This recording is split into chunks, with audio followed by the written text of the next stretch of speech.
Halo semuanya, hari ini kita akan bahas dua kasus ATHG atau yang namanya ancaman, tantangan, hambatan, dan juga gangguan yang betul-betul terjadi di Indonesia. Yang pertama ada serangan ransomware ke pusat data nasional pada tahun 2024. Yang kedua ada kasus illegal fishing oleh kapal Vietnam di Laut Natuna Utara. Nah, kita mulai dari yang pertama dulu, yaitu cybercrime.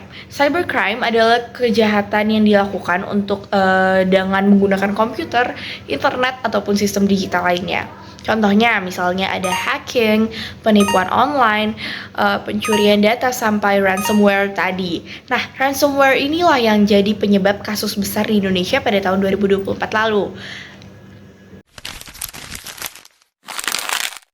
Saya akan menjelaskan tentang kasus cybercrime yang pernah terjadi di Indonesia, yaitu kasus penyerangan ransomware PDN 2024. Jadi pada bulan Juni, saya akan menjelaskan penjelasan dan juga kronologinya. Jadi pada bulan Juni 2024, Pusat Data Nasional atau yang kita bisa kenal PDN itu mereka mengalami serangan ransomware, dan juga PDN itu bisa dibilang kayak gudangnya penyimpanan data milik pemerintah Indonesia, dan juga banyak layanan-layanan publik tergantung juga pada sistem ini. Ransomware-nya itu adalah jenis malware yang mengunci dan juga mengenkripsi data. Jadi setelah pelaku itu menyerang, pelaku itu meminta tebusan agar datanya itu bisa mereka buka kembali dan tidak terkunci.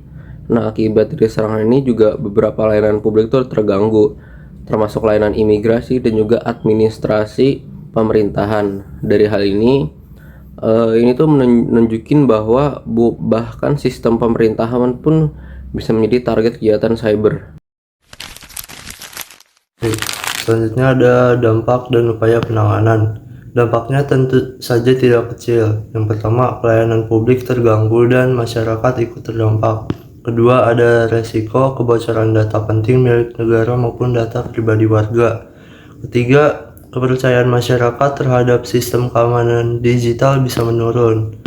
Pemerintah mengambil langkah tegas dengan tidak membayar tebusan kepada pelaku. Sebagai gantinya, dilakukan pemulihan sistem secara bertahap, perbaikan keamanan, serta evaluasi menyeluruh terhadap sistem pengelolaan data nasional.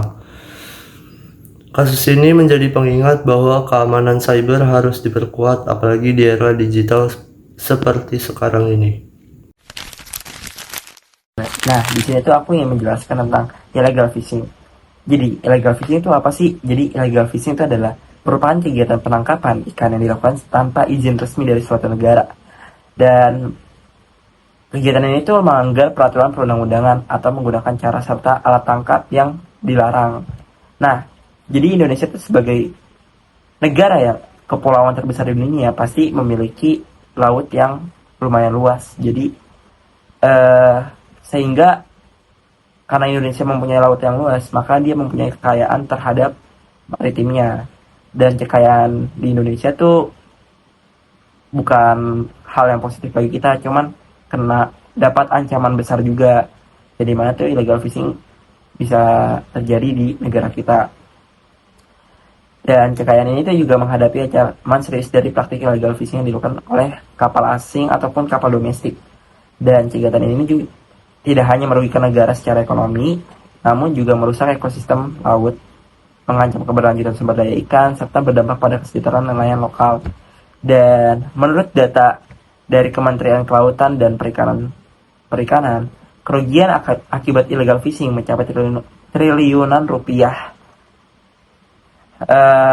setiap tahunnya. Hal ini menunjukkan bahwa illegal fishing bukan sekedar pelanggaran hukum, tetapi juga masalah serius yang berdampak luas bagi lingkungan, ekonomi, dan kedaulatan negara Indonesia.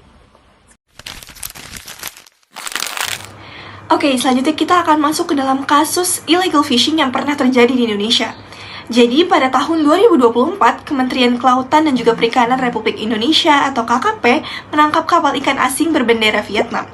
Penangkapan terjadi di wilayah Laut Natuna Utara yang termasuk zona ekonomi eksklusif Indonesia. Jadi pada saat itu, kapal tersebut ini terdeteksi sedang melakukan penangkapan ikan tanpa adanya izin resmi dari pemerintah Indonesia. Setelah dilakukan pemeriksaan, kapal dan seluruh awaknya diamankan untuk menjalani proses hukum sesuai dengan Undang-Undang Perikanan yang berlaku. Wilayah Natuna ini memang sering menjadi titik rawan pelanggaran karena kaya akan sumber daya ikan dan juga berada di perbatasan. Oleh karena itu, patroli dan juga pengawasan ini terus diperketat untuk melindungi kekayaan laut Indonesia serta menjaga kedaulatan negara. Halo semua, jadi hari ini aku mau bahas dampak dari illegal fishing dan juga kesimpulannya. Nah, illegal fishing itu memiliki dampak yang sangat besar ya.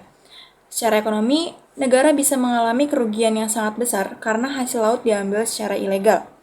Lalu secara lingkungan, penggunaan alat tangkap yang tidak ramah lingkungan bisa merusak terumbu karang dan juga ekosistem laut. Lalu, secara kedaulatan, masuknya kapal secara asing tanpa izin merupakan pelanggaran wilayah negara. Nah, jika kita bandingkan kasus ransomware menyerang sistem digital negara, sedangkan illegal fishing menyerang sumber daya alam negara. Walaupun berbeda bentuk, keduanya sama-sama merugikan Indonesia dan membutuhkan pengawasan yang sangat ketat. Karena itu, penting bagi pemerintah untuk terus memperkuat keamanan, cyber dan juga pengawasan laut.